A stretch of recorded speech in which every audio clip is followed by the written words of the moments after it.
네, 안녕하십니까. 국방기술품질원 품질연구본부 함정센터에서 잠수함 품질 보증 업무를 전담하고 있는 함정 1팀의 황재규 선임연구원이라고 합니다. 저는 함정 수출품 품질 보증 방안에 대해서 제언드리고자 합니다. 배경입니다. 다들 뭐 설명 안 드려도 아시다시피 러시아 우크라이나 전쟁, 그리고 최근에 또 이슈가 되고 있는 이스라엘 하마스 이란 미국 전쟁, 중국의 군비 확장 등에 대해서 이제 유럽 쪽이나 미국 쪽이나 이런 방산 시장들이 대한민국에 이제 신속한 획득이 가능한 그런 부분들에 대해서 러브콜을 많이 보내고 있고, 그래서 실질적으로도 뭐 기동화력이나 함정이나 그리고 전공이나 이런 쪽도 실제로 지금 수출 효과를 대한민국에 올리고 있는 것으로 알고 있습니다. 그리고 마침 이제 그 캐나다 잠수함 도입 사업 관련해서 뭐 폴란드는 조금 되지 않았지만 내일이나 이제 다음 주 초쯤에 이제 우선 협상 대상자가 발표가 되는 것으로 알고 있는데, 현재 지금 25년부터 시작해서 뭐 하나오션 조선소의 총리도 방문하고 실질적으로 함정도 시운전인 함정과 시험평가 중인 함정과 인도해서 이제 지금 취역되어 있는 함정들도 방문을 해서 보기도 했고, 가장 최근으로는 도산한 장호함, 장보고3 배치원 1번함의 잠수함이 캐나다 해군과 대잠훈련을 첨가하고 나토 통신 산용 의선을 확인한 것으로 지금 알고 있습니다. 그런 부분들에 대해서 기본적으로 수출 방법이 여러 가지가 있지 않겠습니까? 일단 민간이 자체적으로 업체에서 인증하고 하는 방법이 있고, 보통 공정이나 성박 분야 같은 경우에는 뭐 로이드라든지 국제 이제 성급을 통해서 이제 인증을 받아서 나가는 부분이 있을 것이고요. 그리고 지금 현재로서는 지금 대한민국이 한 번도 이제 기품원에서 정부 수출품 품질 보증 업무를 수행하지는 않았긴 한데, 그 부분에 대해서 일단 그 기품원이 수출품에 대한 품질 보증 지원을 할 경우에 일단 GQA 개념이 들어가기 때문에 일단 기본적으로 무상으로 지원되는 부분도 있고, 함정 분야 같은 경우에는 시운전이나 시험평가 간에 등에 어쩔 수 없이 들어가야 할 수밖에 없는 이제 추가 인시가 있기 때문에 그런 부분에 대해서 계약을 하더라도 사실 그 민간 그 이제 성급 업체들보다는 비용을 사실 조금 낮게 인건비만 이제 받아서 좀 진행할 수 있는 부분이 있고요. 뭐 신뢰도 측면에서도 이제 국제 품질 보증 협정이기 때문에 보증 기간 안에 문제가 생길 경우에 사실 법적으로나 계약적으로나 수입국 업체가 고객 해군들이 이제 보증 기간을 보호받을 수도 있고, 그리고 방산 기술 보호도 이미 기품원에서 이제 수행을 하고 있기 때문에 수출 간에 수출과 품질 보증과 연계해서 이제 방산 기술 보호에 대한 신뢰성도 높을 수 있다고 생각합니다. 그리고 이제 나토 조달 기준을 충족하거나 아니면 이제 나토 표준을 준수하고 내지 그 수입 국가가 나토 기준을 충족을 요청할 경우에는 사실 국방기술품질원의 품질 보증이 필요한 상황입니다. 수출품 GQA 관련해서 사실 함정 쪽은 뭐 윈치라든지 앵커 수준 정도밖에 사실 없었던 상황이지만, 그 왼쪽을 보시다시피 K2 전차, 천무, 자주포, FA50, 전궁, 소형 전술 차량 등 지금 그 GQA 납품 금액은 매년 이제 가파르게 상승하고 있는 상황입니다. 사실 그 전에도 여러 조선소들이 특히 뭐 H사를 비롯해서 함정을 수출한 건 사실이지만, 선진국에 많은 금액을 태워서 수출을 하기 위해서는 이제 여러 가지 뭐 인사라든지 여러 가지 안전 규제라든지 가망성 관리, 그리고 이제 국제 품질 보증 관련 여러 가지 국제 협약들을 이제 따르지 않으면 그런 것들이 진입 장벽이지 않습니까? 이제 그런 진입 장벽들을 가지고 특히 대표적으로 이제 유럽 업체들이 대한민국의 일감을 뺏기지 않기 위해서 노력 중인데, 그런 부분에서 해서 기품원에서도 지금 수출품 품질 보증 업무를 하고 있고요. 캐나다가 사실 지금 말씀드린 기품원에서 처음으로 이제 품질 보증 협약을 맺은 나라입니다. 지금 현재 기준 25년 기준, 이게 매년 MOU 방식으로 체결이 되는데, 그래서 예전에는 좀 그리스가 있었는데 현재 빠진 상황이고요. 그래서 어찌됐건 캐나다, 미국, 영국 등 27개국과 품질 보증 협정을 체결한 상태입니다. 그래서 이 품질 보증 협정이라고 함은 기관별로 이제 국가를 상대로 한 계약에 있어서 이제 검사 감독 기관이 당연히 존재할 수밖에 없고, 그 부분에 대해서 어떤 기관이든 간에 국가 간 협약을 맺었을 경우에 상대 국가가 이제 그 부분에 대해서 확인을 한 부분이라고 시스템이라고 하면 자기 국가에서 예를 들어서 뭐 독일의 뭐 바인비더블이라든지 그런 곳에서 DCM이라든지 A란 미국의 그런 것처럼 상호 인정해주는 개념이라고 보시면 될 것 같습니다. 그래서 그 관련 규정을 따지고 보면 결국에는 방위사업 발전 및 지원, 그리고 방위사업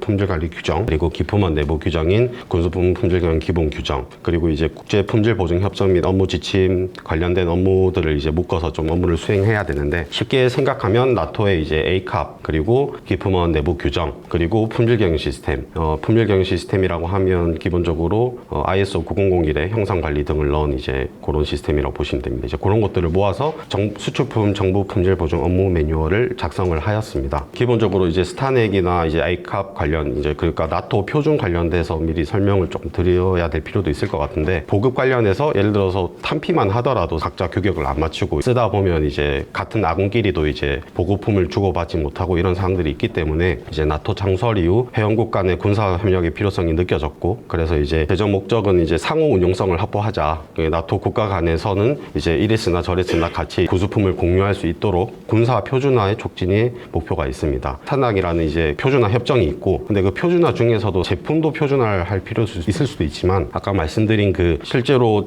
호환되는 제품이라고 하면 호환되는 제품에 대한 검사 방법이라든지 체계 프로세스들도 당연히 이제 표준화가 필요한 것이고, 그 부분에 대해서 이제 ACAP에서 정리를 내리고 있습니다. 그래서 ACAP 구성과 스타낙에 대해서 간단하게 말씀드리면, 이게 ISO 규정, IC 규정들과 같이 결국에는 코드로 움직이는데, 번호가 이제 나토 ACAP 관련해서 이제 들어가는 것들이 4107에 나와 있고요. 그러니까 4107이 이제 방산 계약에서 정부 품질 보증 원칙과 절차를 설명을 하고 적용 기준에 대해서 제공을 하고 있습니다. 그래서 이게 이 스타낙의 이제 핵심 목표는 수입국 정부에 대한 이제 상호 인정 개념이 좀 들어가 있고요. 그 안에 이제 나토 ACAP이 그 밑으로 연계돼서 이어지는데, 그 중에 이제 여러 가지 요구 사항들이 있는데, 대표적으로 2070부터 4710까지가 아까 말씀드린 정부 품질 보증에 대한 절차라고 보시면 됩니다. 그리고 이제 여기도 이제 품질 관리 시스템 QMS가 있는데, 이것도 마찬가지로 최근에 우리가 N 프로젝트 이런 얘기도 하고, 그리고 DQMS도 얘기를 하고, 결국에는 이제 ISO 9001로부터 이제 출발해서 이제 각각의 이제 여러 가지 이제 품질 경영에 있어서 특화돼서 새끼쳐진다고 보시면 될 것 같은데, 요 2110 같은 경우에는 기본적으로 군수품 생산 업체에서 ISO 따듯이 이렇게 이제 요걸 획득을 해야 아무래도 수출에 좀 유리한 부분이 있지 않을까 싶고요. 기품원이 이제 작년부로 2110에 대해서 인정 기간이 됐고, 그리고 이제 지금 수출하고 있는 기동항력에 수출하고 있는 업체에서 그 부분에 대해서 인정을 받은 걸로 제가 확인하고 있습니다. 그래서 이제 함정품 수출품 품질 보증 업무 매뉴얼에 대해서 말씀을 드리겠습니다. 뭐 사실 함정 무기 체계 건조 사업의 특성 관련해서는 뭐 세미나에서 항상 나오는 주제이기 때문에 뭐 그렇게 길게 말씀을 드릴 필요는 없을 것 같고요. 크게 보면 두 가지인 것 같습니다. 결국에는 규격화가 안 된다, 시운전이나 시험평가를 어떻게 할 것이냐, 그 부분이 좀 핵심이 될 것 같고요. 그리고 이제 기본적으로 이제 형상 관리라든지 시험평가 시운전에 대해서 보시다시피 이제 계획서 작성이라든지, 그리고 이런 여러 계통들에 대한 분류라든지 검사 항목 식별이라든지 여러 가지 이제 시운전과 시험평가 간의 이제 엔지니어라든지 일정 짜는 것에 대해서 이제 많이 걸리는 시간들이 좀 많다 보니까, 이런 부분들에 대해서 사전에 이제 다른 무기 체계 대비해서 함정 분야의 이제 수출품 품질 보증 업무 매뉴얼을 만들어 놓지 않으면 실질적으로 이제 수출 계약이 우선 협상 대상자가 선정이 되었을 때 대한민국 정부 차원에서 조금 긴밀하게 협조가 되지 않을 것 같아서 이제 매뉴얼 필요성, 제정 필요성을 느꼈습니다. 함정은 개발 단계의 양산이 동시에 이루어지고, 그리고 선도함 건조 상황에서의 수출품 정보 품질 보증 활동의 정의가 필요하고, 이제 타 무기 체계와 달리 이제 뭐 장기 운용 사례가 많고, 그러니까 당연히 ILS, IPS도 고려를 해야 되는 것이고요. 그리고 이제 안전성 및 유지 보수 관련해서 최근에도 안전협회라고 인사라는 것도 생겨서 이제 지금 추진을 하고 있고, 가망성 관리 관련해서도 이번에 뭐 법안이 통과되진 않았지만 수상함 쪽에서 그 가망성 관리 관련해서도 좀 얘기가 나오고 있고, 사실 그런 것들이 지금 뭐 대한민국 함정이 뭐 체계적으로 관리가 안 되고 있다라든지 뭐 안전성이 떨어진다 이렇게 생각을 하는 건 절대 아니지만, 우리가 이제 제조국가로서 자원이 없는 국가로서 지금 군수품을 수출해야 하는 입장에서 선진국들과 나란히 서서 이제 경쟁력을 가져가기 위해서는 그들의 언어에 맞춰야 되는 부분이 좀 있기 때문에, 그런 부분도 같이 연계해서 좀 매뉴얼을 작성해야 할 필요가 있다고 느꼈습니다. 그래서 작년에 이제 말씀드렸던 그 획득 환경에 맞는 매뉴얼 작성이 이제 필요하다고 생각을 해서 8개월 정도 고민을 했었고요. 그래서 사실 뭐 지금 뒤로 나오는 내용들이 어떻게 보면 그 업체 입장에서는 제일 궁금해하실, 실질적으로 정부 품질 보증 활동을 어떻게 할 것이냐에 대한 내용보다는 사실 품질 보증 활동 절차의 풍부활동 실시 단계 이전에 이제 업체와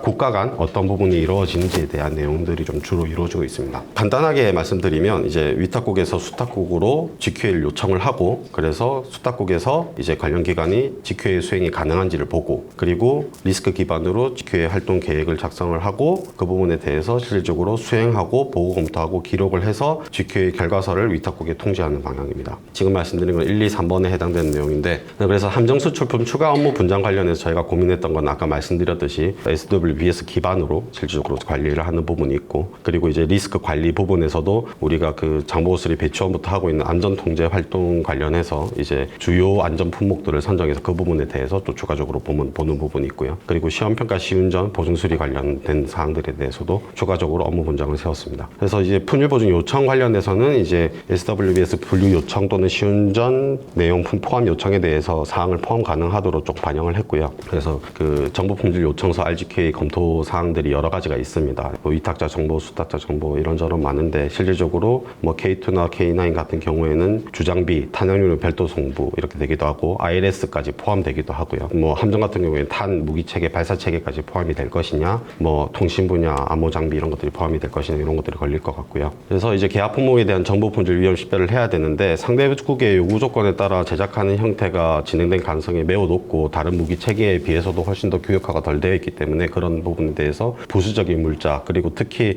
이제 공급망 관련해서 자국 업체에서 생산하는 이제 장비를 탑재하는 것을 요청을 할 수도 있기 때문에 그런 부분에 대해서 계약 범위에 대한 정확한 식별이 필요할 것 같고요. 그래서 수행 가능한 범위에 대해 직권 수립이 필요하고, 이제 형상관리 프로세스 같은 경우에는 기품원에서 수행을 하되, 이제 기본적으로 규격화가 되어 있는 성능형 규격이라고 할지언정, 실제로 우리가 지금 캐나다 같은 경우를 말씀드리면 지금 우리가 그 생산하고 있는 제품에 대한 최대한 기술 변경 없이 이제 자기들이 받고 싶다는 입장이 있는 걸로 알고 있기 때문에, 그래서 이제 같이 필요하다고 하면 배치2에 대한 규격도 같이 변경에 대해서 검토를 해야 됩니다. 그리고 예산 소요 인시 관련돼서 내용이 있고요. 장보고3 배치2 지금 캐나다 수출권 관련해서 기품원에서 최소 인원 인시를 한정해 봤을 때 2명 정도 프로젝트당 최소 필요한 것으로 지금 식별하고 있습니다. 그래서 WBS의 다른 구조에 따른 위험 식별을 추가적으로 할 것이고요. 그리고 계약 부분에 대한 형상 식별을 검토를 해야 되고, 그리고 이제 수용 여부를 회신을 하고요. 그리고 이제 추가적으로 시운전 검토 결과에 대해서 말씀드린 사항에 대해서 추가적으로 이제 어떻게 할 것인지, 상대국에서 할 것인지, 평가 구역도 중요할 것이고, 탑승 인원도 중요할 것이고요. 그래서 결국에는 GQA 플랜을 잡고 그거에 대해서 기품원은 COC를 내고 품질 보증서와 정보 품질 종료 보고서를 작성해서 위탁국에 보내고 있습니다. 그래서 작년에 정보 품질 보증 설명회 개최를 했고요. 그리고 수출품 품질 보증 업무 매뉴얼 개정을 했습니다.